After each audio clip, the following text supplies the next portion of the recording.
Morning my dear students, let's discuss the last part of our chapter 2 from trade to territory. So class 8 आज हम पढ़ने जा रहे हैं setting up of new administration. ये Warren Hasting की बात है जो 1773 से 1785 तक गवर्नर जनरल रहे।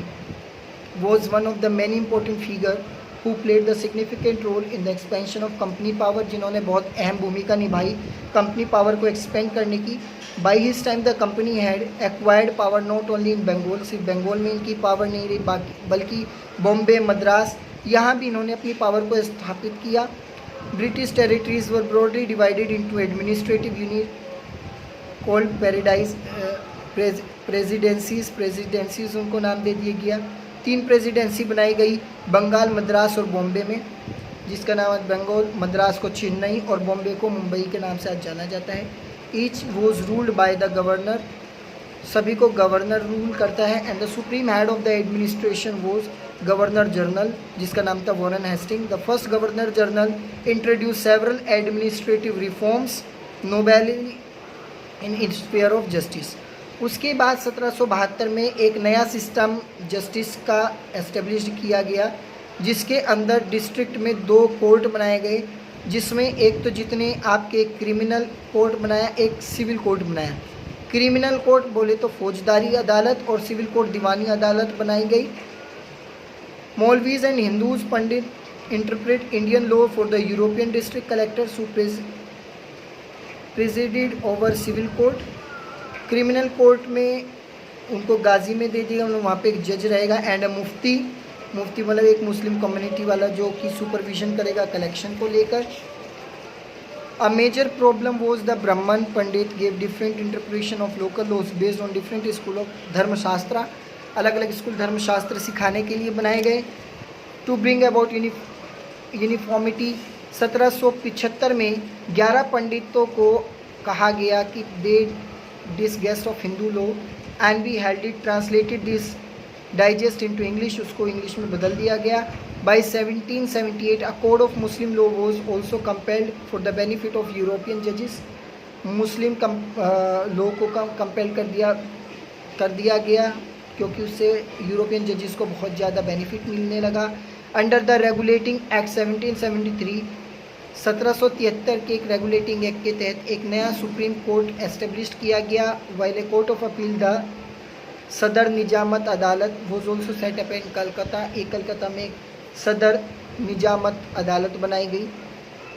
The principal figure in an Indian district was the collector, as the title suggest his main job was to collect revenue, जिसका मेन काम था रेवेन्यू कलेक्ट करना, टैक्सेस कलेक्ट करना और मेंटेन करना law and order in his district with the help of जजेस, police officials and दरोगास, क्योंकि उनकी वजह अकेला तो नहीं कर सकता था। His office the collectorate become the new centre of power and patronage that steadily replace previous holder of authority, जिसने पुराने सब चीज़ों को हटा दिया।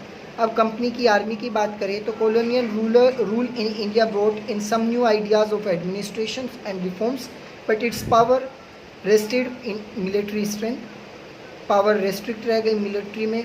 The Mughal army was mainly compose by slavery and infantry, that is पैदल सोल्जर हुए। They were given training in archery, तीरंदाजी में उनको माहिरता हासिल कराने लगे। Slavery dominated the army and Mughal state did not fail the need to have large professionally train infantry, तो मुगलों ने भी उसका विरोध किया कि क्यों इन लोगों को इतनी ज़्यादा ट्रेनिंग दे रहे हो। The rural areas had large number of armed peasant, कि रूरल एरियाज़ में बहुत ज़्यादा आर्म्ड पीजेंट्स हैं, लोकल जमींदार हैं। ओपन सप्लाई मुगल विद पैदल सोल्जर्स, तो ये ऐसे सोल्जर्स तो हमें वो लोग भी दे सकते हैं। A change occurred in 18th century, एक बदलाव आया 18वीं सदी में, when Mughal successor state like Awadh and Banaras started recruiting peasants into their armies and training them as professional soldiers. उसके बाद मुगल सक्सेसर जो अवध में और बनारस में थे, उन्होंने पीजेंट्स को रिक्रूट करना शुरू करा, आर्मी की ट्रेनिंग उनको देने लगी ताकि उनको प्रोफेशनल सोल्जर्स बनाया जा सके। The East Indian company adopted the same method, East India company ने भी वही सेम मेथड अडेप्ट किया and begin recruited it for own army which was known as sepoy army, उनको सिपोही आर्मी का नाम उन्होंने दे दिया। As welfare technology change from 1820s, welfare technology जब 1820 में बदली, the slavery recruitments of the company army decline. This is because the British empire was fighting in Burma, Afghanistan and Egypt, were soldiers were armed as muskets and मैचलोक्स.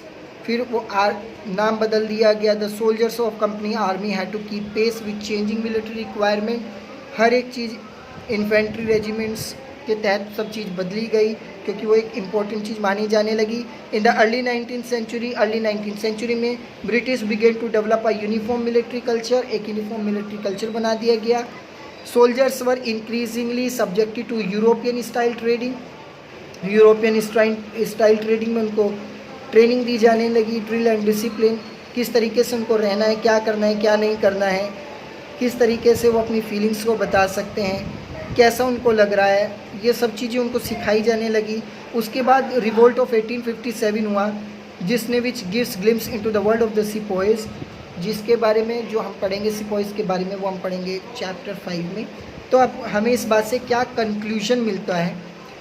Thus, the East Indian Company was transformed from trading company to a territorial colonial power. जिस तरीके से वो transform हुआ तो arrival of new steam technology in early 19th century aided this process. Till then it would take anywhere between 6 and 8 months to travel Indian by sea. तो इससे ये भी पता चला कि भारत आने के लिए लगभग 8 से 10 दिन लगते थे समुद्री रास्ते से. स्टीम शिप्स को रिड्यूस कर दिया गया 3 हफ्तों के लिए ताकि कोई भी जल्दी भारत के अंदर ना आ पाए. 1857 में डायरेक्ट रूल कर दिया गया जिसमें 63% की टेरिटरी और 78% की पॉपुलेशन को कंबाइन करके वो सब चीज़ें ईस्ट इंडिया कंपनी ने वर्चुअली करके पूरे देश पे अपनी हुकूमत जमा ली. So that's all how our chapter is over. So class 8 I hope each and everything is clear to everyone. उसके बाद भी अगर किसी को डाउट लगता है तो कमेंट करके मुझसे पूछ सकता है और जिसको वीडियो अच्छी लगे वो लाइक करे, कमेंट करके ज़रूर बताएं. और जिन्होंने अभी तक चैनल को लाइक सब्सक्राइब नहीं किया वो लाइक करें, सब्सक्राइब करें, बेल आइकन को ज़रूर प्रेस करें और वीडियोस को ज़्यादा से ज़्यादा शेयर करें ताकि औरों का भी भला हो सके. तो thank you and have a nice day.